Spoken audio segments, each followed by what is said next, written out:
darkness in the haunted hospital.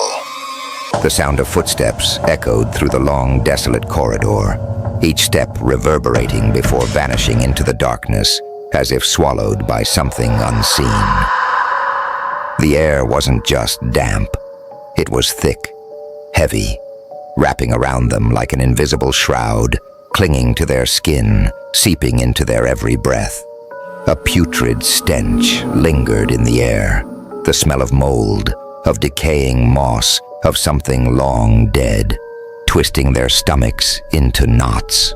The walls on either side were smeared with dark stains, resembling handprints dragged across the cold concrete, leaving behind jagged streaks like remnants of an enduring agony.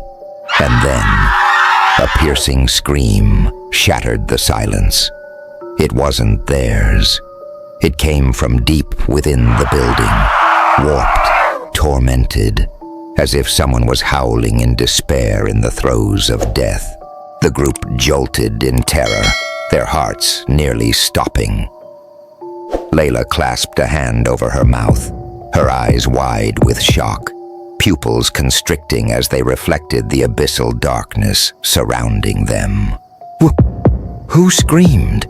Ashley stammered, gripping Hayden's sleeve with trembling hands, desperate for an anchor in this waking nightmare. No one answered. Only silence responded. A silence that was not natural. A silence that loomed, menacing and oppressive. All they could hear was the frantic rhythm of their own breathing, the thunderous pounding of their hearts against their ribs.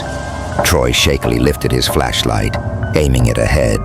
But the light, it flickered, stuttered, as if something was draining it dry. And then, Troy's flashlight went out completely.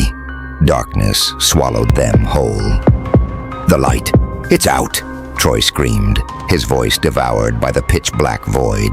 Before anyone could react, all the flashlights flickered in unison, their beams trembling like dying candle flames.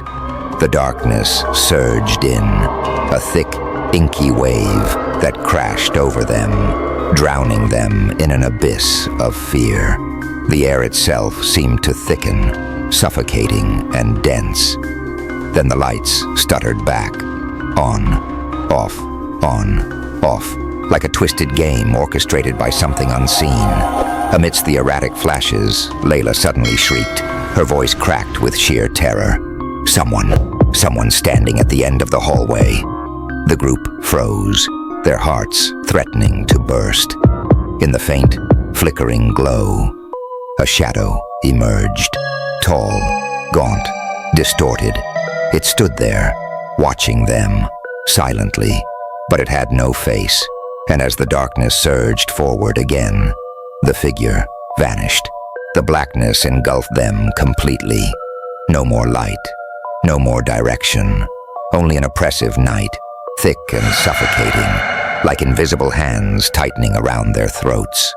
The silence was absolute, an unnatural void that did not belong to this world, as if they had been erased from reality, as if the entire hospital had become a vast, inescapable limbo.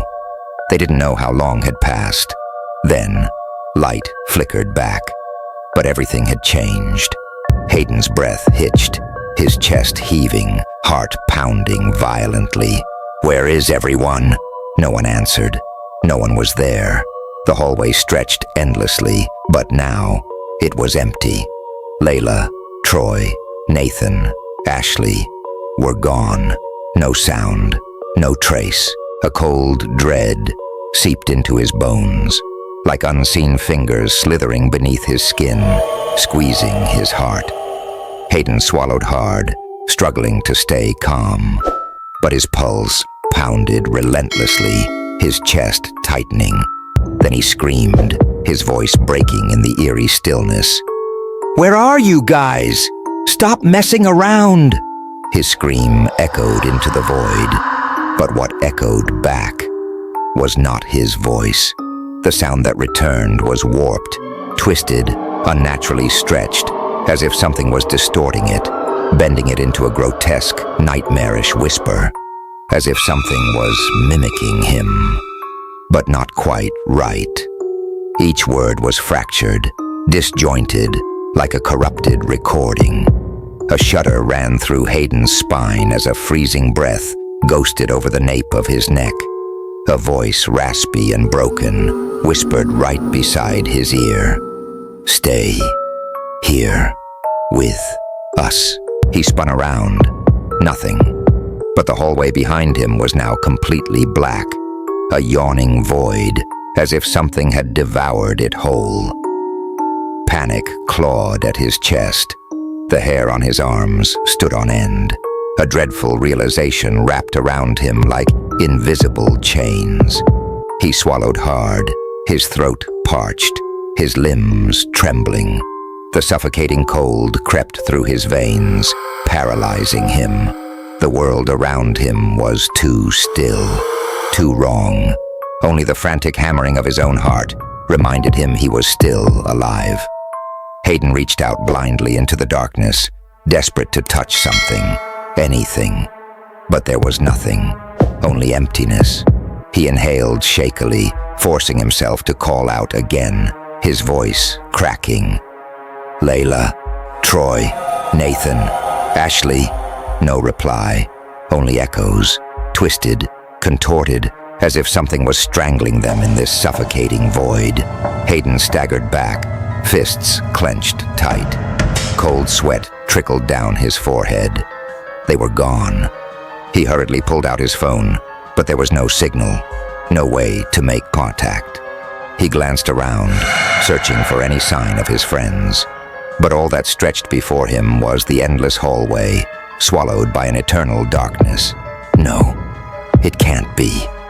A horrifying thought stabbed into his mind. They had been separated, and he was alone. Then, a faint, clicking sound echoed from the far end of the corridor, like nails scraping against the floor.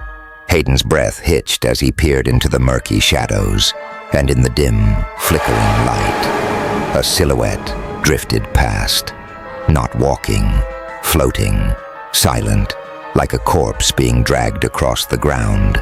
Elsewhere, in the hospital, Layla stood trembling in a pitch-black room. The walls around her were covered in deep, desperate claw marks, as if something had once tried to scratch its way out. She was not alone. Behind her, a breath, slow, cold, lingered at her nape. Troy gasped, realizing he was trapped in an unfamiliar corridor. The windows were sealed with rotting wooden planks, turning the space into a coffin with no exit. Then he heard it, a soft giggle, clear, close. Nathan stood frozen before a rusted iron door. It was locked tight, but smeared across its surface were blackened handprints, twisted, elongated fingers, and they were still dripping. Ashley stood in the center of a room, the walls covered in eerie, cryptic drawings. The stench of decaying flesh burned her nostrils. Then, the floor beneath her shuddered. Above her, hanging burlap sacks swayed gently from the ceiling. And then, one of them dropped. All four of them desperately searched for a way out, their voices rising in frantic cries, calling for each other. But no one heard them. Only their own warped echoes replied, each word stretching, distorting, as if the very air was devouring their pleas. Troy slammed his fists against the moldy walls, chunks of peeling paint crumbling away, revealing something beneath. Dried, shriveled fingernails, as if someone had clawed at this place, until there was nothing left. Layla staggered back, her breath hitching as the walls around her seemed to contract, closing in. The old scratch marks oozed a thick, black substance, reeking of decay. Nathan's gaze remained fixed on the rusted door before him. The black handprints still dripped, thick like coagulated blood. He knew if he touched them, they would latch onto his skin and drag him somewhere he could never return from.